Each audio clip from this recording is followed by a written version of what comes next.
Hi everyone, Stepan here. I'm going to show you my round 4 game from the finals of the Croatian Cup, in which I played so badly in the Caro-Kann that I was losing on move 10. I don't remember this ever happening to me in the Caro-Kann, so hopefully from this video you get an idea about how to play against the Caro-Kann if you want something tricky, which even relatively experienced Caro-Kann players such as myself may fall into. So I was playing a FIDE master in round 4, and these are the round results except for my game, which you're gonna see.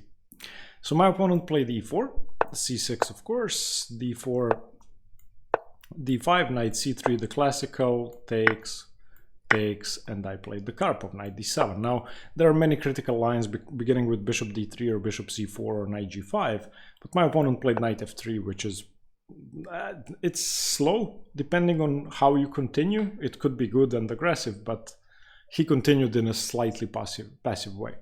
So one of the main ways to play this, and the only sort of theoretical way, is to take, and then go knight e5.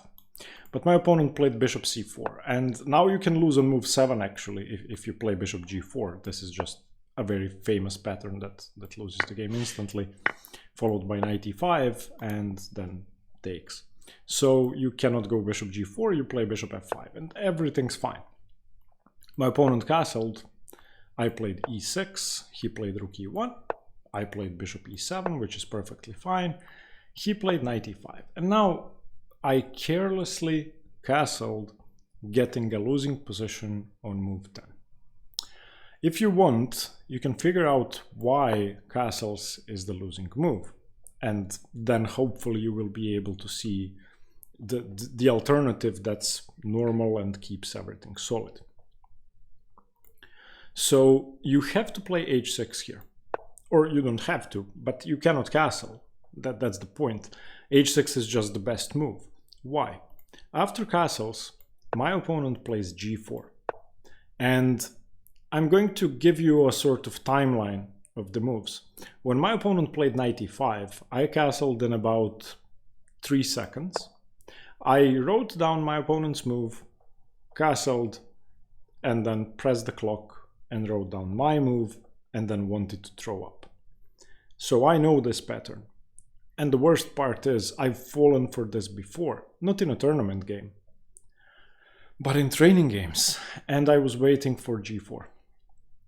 My opponent thought for about 5 minutes, played g4, and then I played bishop g6 because I have to.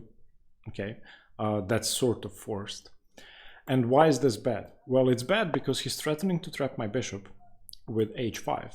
And if I play h6, he's gonna take on g6, ruin my pawn structure, and then take on e6 with check, and I can resign. However, this is a team competition. So after bishop g6, h4, I had a 50-minute think, believe it or not. This is my longest think ever in a tournament game. I simply cannot resign. I cannot resign. I have to fight on. And I found a way to complicate things and equalize. Now, according to the engine, I should not have managed that, but I actually found a way to make things interesting, and my opponent made a mistake. So during the 50 minutes, I was considering a lot of things. Firstly, h6 loses immediately. h6 is just busted. So takes, g5, and white wins. I don't know, knight d5, for example, queen g4, and that's the end of the game. If you play king h8, thinking that you have bishop e4, bishop d5 in case h5 is played, well, you do, but it's actually pretty bad, because after h4 is played, so if h5 is played, then bishop e4, if h6, which is the best move, you go back to g6. If g5, then bishop f5, and your bishop is sort of safe, but then, you know, pawn takes knight. And pawn takes knight is kind of risky because of gf6. So you give up a piece for the initiative, and I had considered this briefly, but my conclusion was that this is losing. It's actually equal, and it's much better than what I chose. Would I have been able to get something out of this position? I don't know. I'm not sure. Alternatively, if king h8, and this is the best engine move because the engine wants to take on f6. If h5, bishop e4, if f3 is played, then I just have bishop d5 and then everything's fine because f3 blocks the defense of the h pawn and I can just take the pawn. However, after a 50-minute think, I found a very interesting idea. And I had calculated from here, from move 12, all the way to move 22. Believe it or not. This is my longest and most successful calculation since I started playing chess. Unfortunately, it was in a busted position. Still, it gave me a fighting chance. So my idea was bishop d6. And this may seem like a strange move, but it actually complicates things. And if my opponent plays h5 now, I have two choices. And I was gonna play bishop takes e5. So the other choice is bishop e4, after which g5 undefends the bishop. So bishop e5, gf6, bishop takes d4. And now if rook takes, then bishop takes. So you cannot do that. You play c3, and now bishop f2 anyway, king f2, queen takes f6. And of course, I'm going to be a piece down, but there's 3 pawns there. I wouldn't have played that. I would have played something that looks completely losing, according to the engine, but I think, practically speaking, I would have had a chance to draw. So I would have played bishop takes, d takes, queen takes queen, rook takes queen, bishop takes c2. And now after rook d2, I take on g4, and when rook takes bishop, I take on e5. And I have 3 pawns and the knight for 2 bishops. Of course, that's completely busted, but this isn't clear at all. If I trade down a bunch of pawns, my opponent isn't going to be able to win. So this would have required very, very precise play from my opponent. So on bishop d6, my opponent actually had a long think. So he responded to my 50-minute think with about half an hour on the clock. And he played queen e2, preventing the queen trade. And in this position, the engine says equal. I had anticipated queen e2, but I did not find the correct response. The engine plays b5. And I did not even consider this because probably knight c6 looks insane, but on closer examination, queen c7 just wins a piece. So he probably would have played bishop b3 and then c5. And this should be equal. If h5, bishop e4. If g5, bishop takes e5. And the engine says roughly equal. Okay? But against queen e2, my idea was to now play h6 and try to save my bishop. So h6. This is what I had calculated and what actually happened in the game. Knight takes, f takes, okay, g5, knight d5, queen e6 check, king h7, and bishop d3. Okay, double attack here. And my idea was queen e8. And I was really happy when I found this move.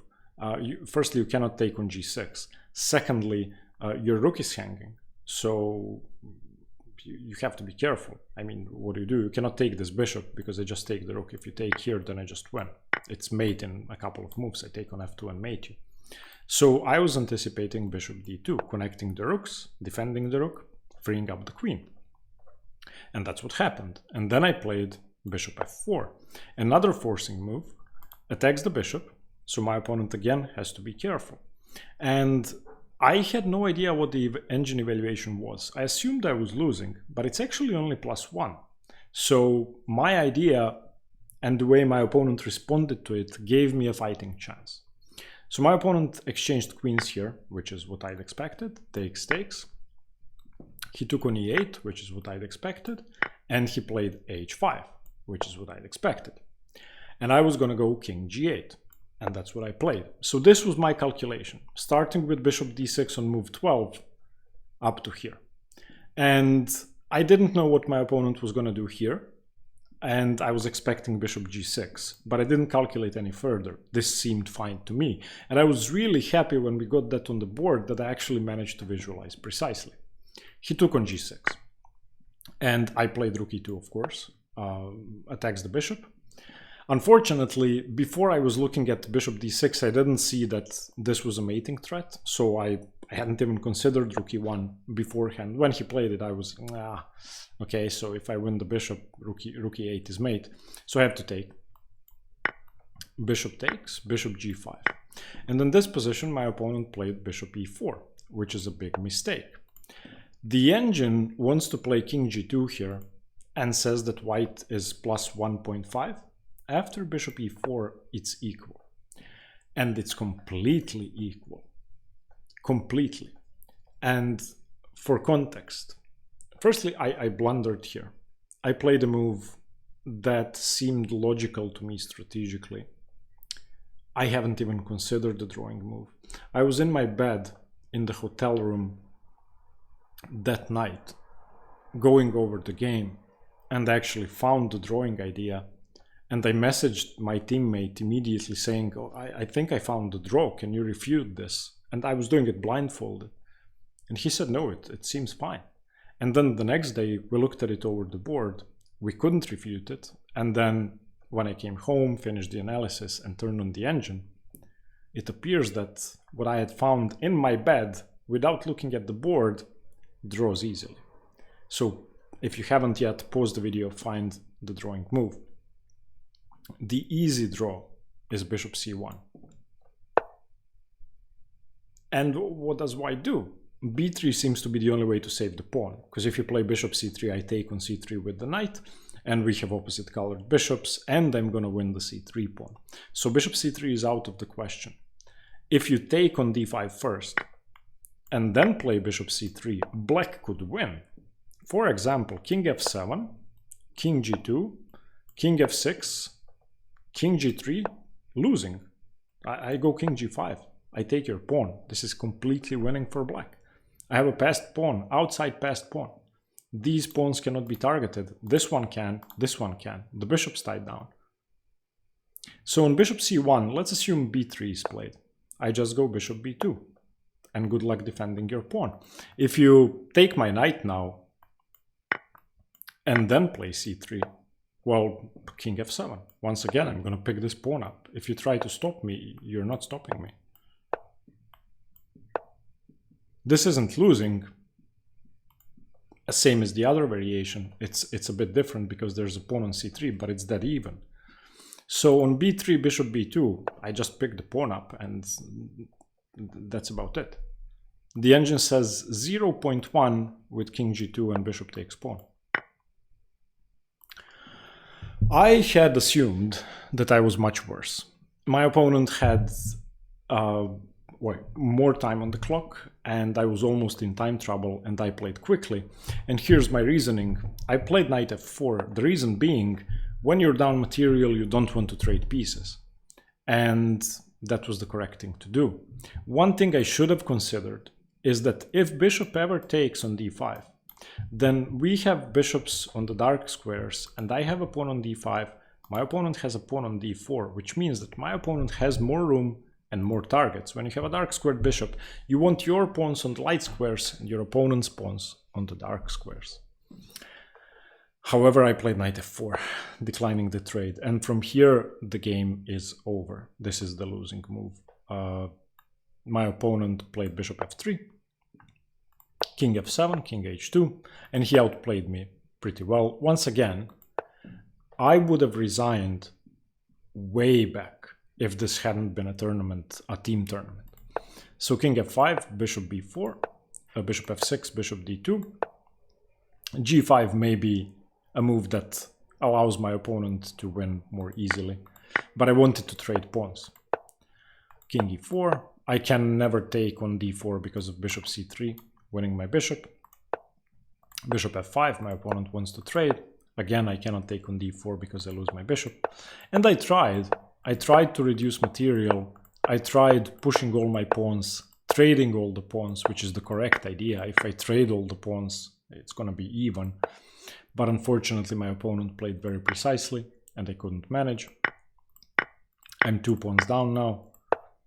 I tried to set up a blockade on f6, but once again, it doesn't work. Unfortunately, my opponent has the f pawn and the d pawn, and one of them is going to march forward. He's going to put me in Zugzwang, and I'm going to be forced to move my knight. This is the optimal position I can achieve, and if I could prevent both pawns, then I would be fine. Unfortunately, I cannot prevent both pawns from moving forward. I don't have a move here. I'm in complete Zugzwang. If I play a4, my opponent plays a3 and then wins the pawn. So I moved my knight, f6 game, and that was the end of the game. My final move was a3. He doesn't have to rush. He can just win a million different ways. So unfortunately, I lost this game. My team lost 2.5, 1.5. That was very upsetting, especially since I don't remember ever being worse in the Caro-Kann on move 10, let alone losing. So this was very tough for me to deal with.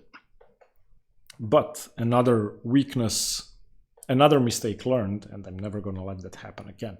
I hope you liked the game. If you play e4, try this against the Caro-Kann. Thank you. Stay tuned for more chess. Bye-bye.